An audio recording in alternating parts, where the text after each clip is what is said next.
So in Matthew chapter 23, Jesus, he totally blasts the Pharisees and scribes.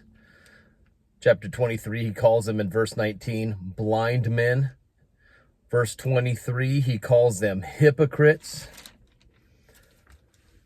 Verse 24, he calls them blind guides that strain out the gnat and swallow the entire camel. Verse 25, he calls them hypocrites.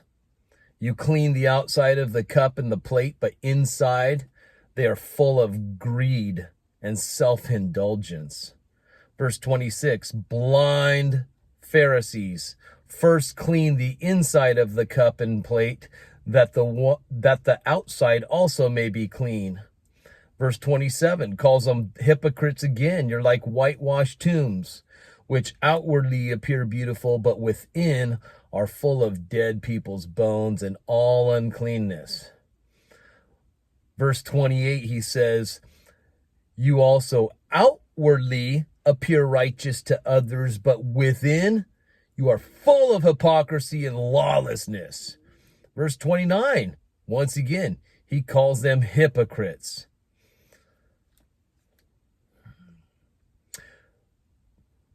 Verse 33, he calls them serpents.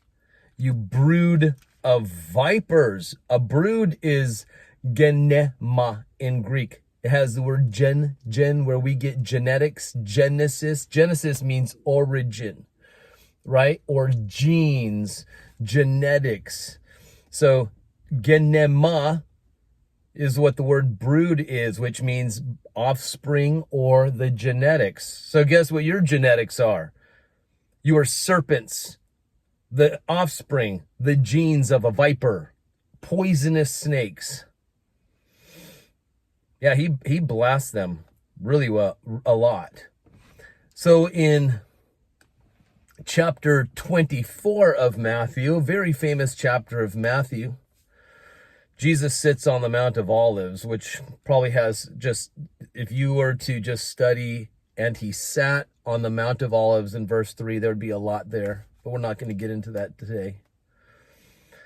But the disciples are asking him for signs of his coming. Wait, isn't Jesus there already? Well, coming as what? As the enthroned king. When's the sign of your coming and of the end of the age, the ahion in Greek, which is an age or a time span? When's the end of this stuff? When are you going to set up your kingdom and be the king, right? Jesus says to them in verse 4 of Matthew 24, he says, see that no one leads you astray. He didn't say pray that no one leads you astray.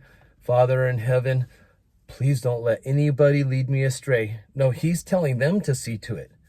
He says, you see to it that no one leads you astray. To be led astray is in Greek planao. Plan, uh-oh. It's kind of how, if we were to say our plans went uh-oh, planao means to be deceived or to go off of course. Go off course. You're traveling down this road, you go off course, right? Somebody says, no, go this way, go this way. It's a shortcut. So you get off course and you were led astray. Jesus says, because there's going to be many that will come in my name saying, I am the Christ, and they'll lead many astray. And I know all about this for 30 years. I was in a religious group called Jehovah's Witnesses, led by these religious leaders that say, we represent Christ. We come in the name of Christ. We're the ones that tell you how Christ wants you to live and what you are to believe, right? Here's another thing. And he says people will be led astray. How's that fair, Jesus? You just said, see to it that no one leads me astray. I was born into the religion. I was led astray. How could I see to it that no one does, right? No one leads me astray. Well, I called out on his name. I needed a rescuer, a savior, right? Because I knew there was just something going on. And he did. He took me out. He helped me to escape not only from physically being in that religion, but mentally as well. I was eating poison, partaking of poison, thinking that I was partaking of healthy food. In Matthew chapter 24, Jesus says in verse 45, who then is the faithful and wise servant whom his master is set over his household to give them their food at the proper time, right? And my spiritual leaders, when I was in Jehovah's Witnesses religion, they claimed to be that faithful and wise, or faithful and discreet slave, they call it. We are the ones that give you the proper food at the proper time. But you know what? Let me just read this as a quote. This is in a book I just got recently. I mentioned it in another video. This was written by a man named Eric Schaefer, and it's called "A Lie Told Often Enough Becomes the Truth, Exposing How the Watchtower Deceives Jehovah's Witnesses." You might want to pick this up on Amazon. It wasn't very expensive at all. So if I open up to page 5, he says, "A lie told often enough becomes the truth." He says, rat poison is made up of 95% corn and 5% poison. When an unsuspecting rodent comes upon it, he thinks it's safe to eat because the majority of rat poison smells like food and tastes like food, but it is the 5% that will kill him. Likewise, the most effective lie is the one wrapped in truth. And that's exactly what my Watchtower leaders of the Jehovah's Witnesses, that's exactly what they did. They said, here's a burrito. Do you see there's a tortilla on the outside? Inside, it's your favorite. Bean and cheese, perhaps? Carne asada? What kind of burrito do you like? Well, this is it. It's healthy, it's tasty, it's food, it's nourishing. And you bite into it, looks like a burrito, smells like a burrito, tastes like a burrito, but there's 5% in there that's poison, right?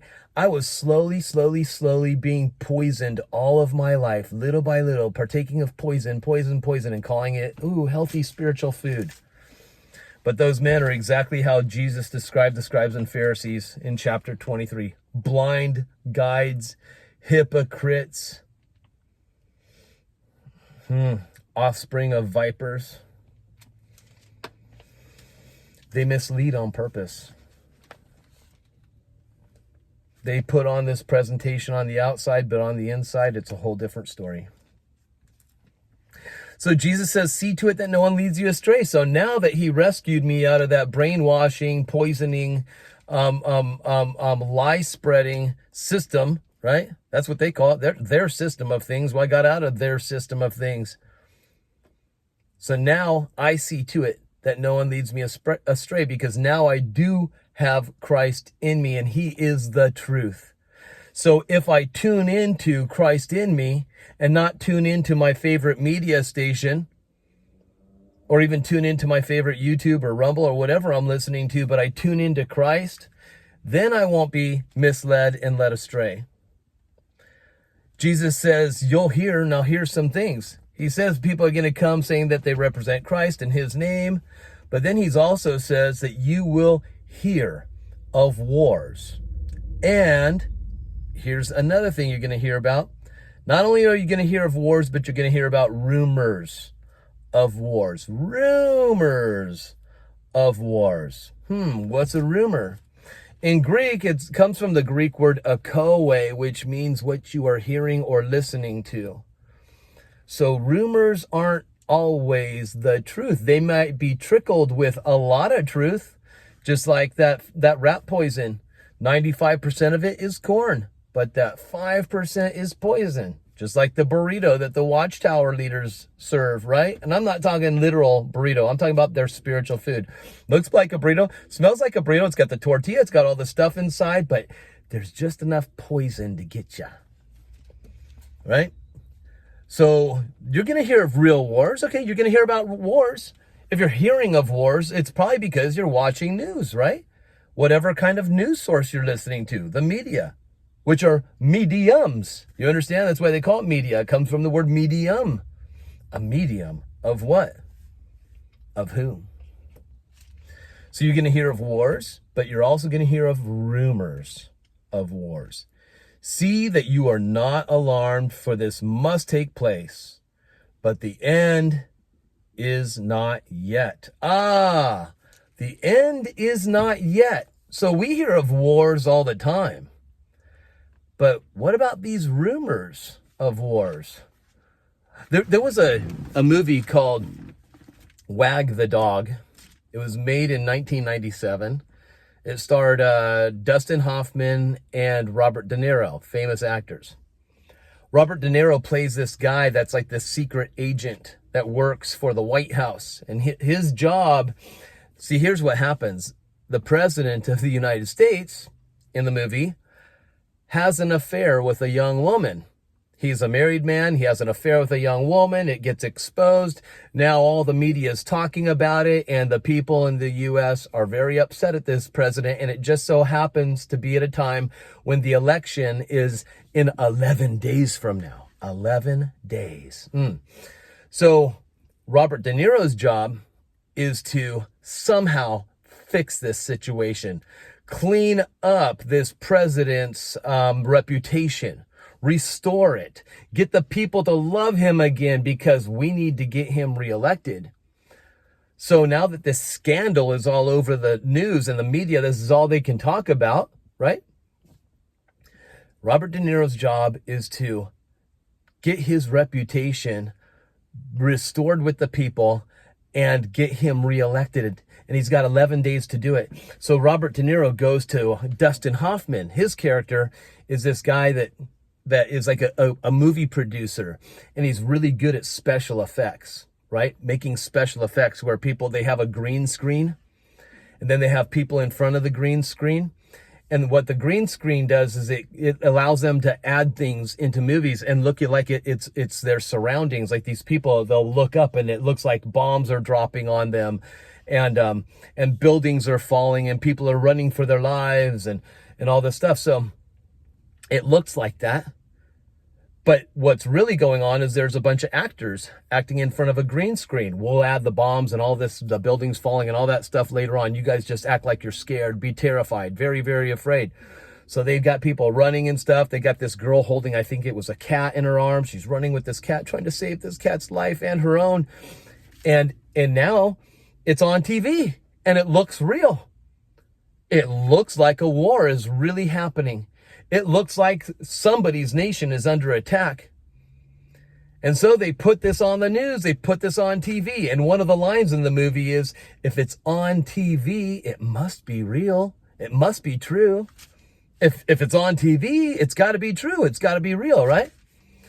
So Robert De Niro, Dustin Hoffman, they get together. They do this thing. They make up this story that America is going into this other nation to protect them, to help the poor innocent victims, even American soldiers. Now we're going in to rescue our soldiers because they're stuck in this place. And it makes the president look like a hero. And it fooled the nation. They thought, we're really at war. Oh my goodness. And they bought into it.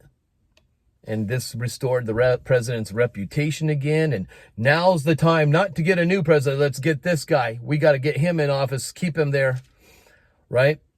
And so it's called Wag the Dog. You know, usually a dog wags its tail, but this is more like the tail's wagging the dog. The thing about it was, this was a rumor of war. It wasn't a true war. It was a rumor of war, and people were hearing of rumors of wars. And what does Jesus say? He says, it's going to happen, but the end's not yet. He says in verse 7, for nation will rise against nation. So, you know, people are going to get stirred up. They're going to hear of rumors of wars. It's going to stir them up to where what happens? Nations now rise against nations, and kingdoms will rise against kingdoms. Whoa.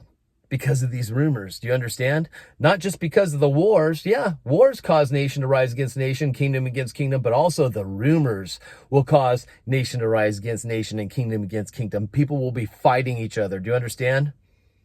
And he says there's going to be famines, which means starvation, and there's going to be earthquakes in various places. And there's plenty of that going on today, isn't there?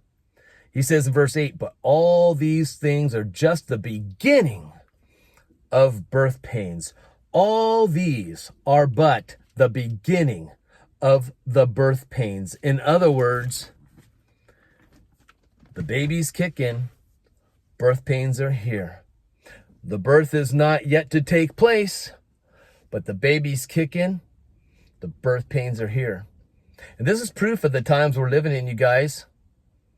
Now, you know what I'm talking about, I think, right now. Whether today, what's going on with Russia and Ukraine, Whether it is truly war or rumors of wars, I've heard it from all different directions. I've heard it that the leader of Russia is actually going in, trying to help the people of Ukraine, to protect them from the cabal. These people that want to make a new world order, and he sees through it, so he's going in to protect them. But I've heard the other side as well. No, he's a tyrant. He's going in to destroy people and kill them and take lives and rule. Which one is it? What is it? I mean, I've heard it served in so many different ways. I can't tell you. But what I can tell you is, well, there might be a war, but there also might be a rumor of a war. Which one is it? Jesus says, you see to it. He doesn't say pray that you won't be deceived. No, he's saying you see to it that you're not deceived. Why does he say you see to it? Because he gave you the gift of his Spirit in you. And the problem is we don't tune into the Spirit. We're tuned into all this other stuff, but we forget to tune into the Spirit who lives right inside of you. Right? We're not tuning into that. We're tuning into other stuff. And then we're taking that other stuff and spreading it. Maybe we have YouTube channels, or maybe we're talking to other people and we're spreading the rumors, the gossip. But we don't know totally what is the truth. But I heard it from my favorite source. I know the truth. Yeah, you might not. You have to see to it that you're not misled, right? Like when I left the Jehovah's Witnesses religion, I got Christ in me. So now I have to see to it that no one ever misleads me again. It's a gift God's given me. He wants me to develop that gift. He wants you to develop that gift in you as well. So just be careful about what's going on today. Don't be so quick to call out what is happening, because I don't know if we truly know, you guys. Because one of the signs before the end actually takes place is Jesus says there will be rumors of wars. We've heard of plenty of wars, but what about the rumors of wars? You see what I'm saying? So be careful, be cautious, be alert, stay awake, pay attention, but don't get deceived. Tune into the Spirit in you, right? All right, you guys, I love you all. God bless you all. I hope you have a great one, and I'll see you all in the next video.